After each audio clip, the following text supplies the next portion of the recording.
Hmm, which preposition should we use to complete this sentence?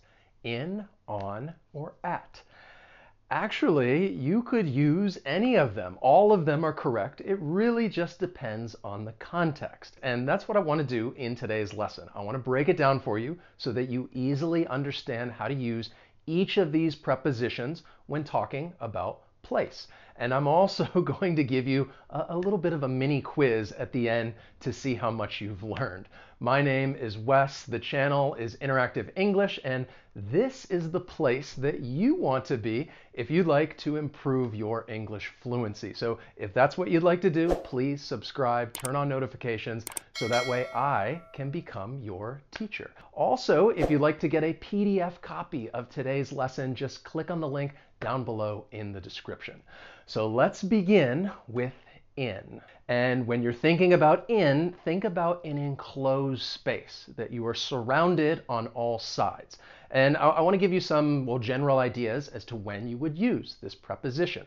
So you will use in to talk about locations within a larger area. How many people live in this town? You'll use in with a car, taxi, or van. If I were to say, hey, we're waiting in the car. It's used to talk about workplaces or industries. If someone asks, where do you work? I work in human resources, or I work in fashion. And if you've seen many of my video lessons, you know I absolutely do not work in fashion. My fashion's pretty bad. You would use in with water. Let's all get in the pool, or the expression, there's plenty of fish in the sea. So again, we're talking about the sea, we're talking about water, and you would use this expression to say that, well, if somebody's single and they're looking to have a relationship and find a partner, you're saying this to encourage them to keep looking, that there's somebody out there for them. Don't give up hope. There's plenty of fish in the sea. We use this preposition with class. I'm having trouble paying attention in class. I'm enclosed in this space. And we also use it with printed materials. If you don't know the meaning of a word, you can look it up in the dictionary. And you can think about it that, well, that word, it's surrounded by other pages, so it's in the dictionary. So just keep these in mind when you're thinking about in. And now let's talk about on, and when you will use this preposition. And when it comes to on, I want you to think about a surface, that something is attached to or touching something else. So we use on to refer to the position of something on any surface. Your coffee is on the table. I found some money on the sidewalk. It's used to talk about a floor in a building. I work on the 7th floor. It also describes the position along a road or river or by the sea or a lake. I could say the car is on the road. The boat is on the river. Again, it's on that surface. Or I could even say I grew up on the East Coast. So I'm talking about the coast where I grew up on that surface, and I would say on the East Coast. So when you're talking about the coast, east, west, use on. Now the next few are technically not on the surface, but I still want you to use on. So we're going to use it when talking about being on public transit, like a bus or a plane. I'm on a bus heading downtown, or I'm on a plane to Chicago. And I know this can be a little tricky because we use in with a car, like you're surrounded, you're enclosed. So one way to think about it is that you're going to use in with smaller vehicles, and you'll use on with larger modes of transportation.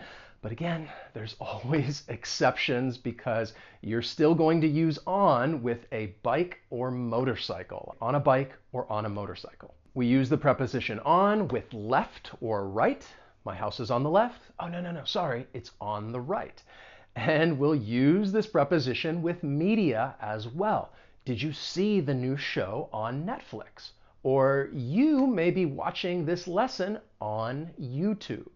So just keep all of this in mind when it comes to using on. So now let's talk about at and when to use this preposition. And when you think about at, I want you to think of a point.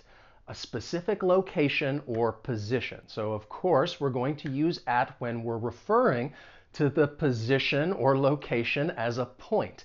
I could say there's a package at the front door. We use it to refer to an address. I live at 44 Main Street. And this can be a little confusing because if we're just talking about the street, then we'll use on. I live on Main Street, on that surface. But if I give the specific location, 44 Main Street, well, now we're talking about a point, so we're going to use at. We use this preposition to refer to most shops or public places. And in this case, I want you to think about a larger point. So I could say I'm shopping at the mall. And you would use at even if you are in the mall, because if somebody were to ask you like, hey, where are you? They're typically asking about your location. So that's why you would use at and say, I'm shopping at the mall. We use it to refer to group activities. I could ask you, how many people were at your party? We also use it with school or university. I studied at a top-notch university. And that's not really true. I studied at a party school, but you get the point. With either of those, we're going to use at. And we use this preposition with work or home. I could really say that right now I'm working at home. So this should give you a better idea as to when you would use at.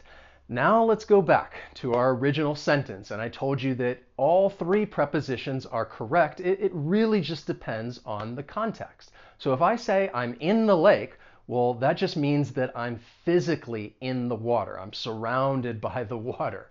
If I were to say I'm on the lake, well, now I'm talking about the surface. So it really implies that I'm probably on a boat and I'm out on the water and I'm on the lake.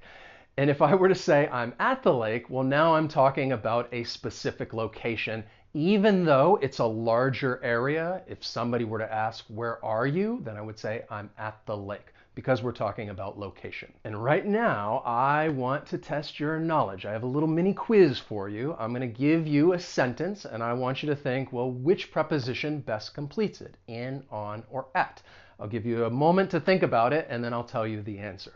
So your first sentence is, I found a mistake, the first page. Which preposition would you use? The answer is on. So in this case, we're talking about the surface of the page, on the first page. I found a mistake on the first page. So just keep this in mind. If we're talking about a page, we're going to use on. And that is a little tricky because remember, we're going to use in when talking about printed materials like a book. So something is on a page, but in a book. Here's your next sentence. She felt proud, the end of her month-long journey. What do you think? The correct answer is at. She felt proud at the end of her month-long journey because we're talking about that point, that location. She's at the end of her journey. And these are really common phrases with at if we're talking about, well, at the beginning of something or at the end of something. Then there's this sentence, there are no public toilets, the city center.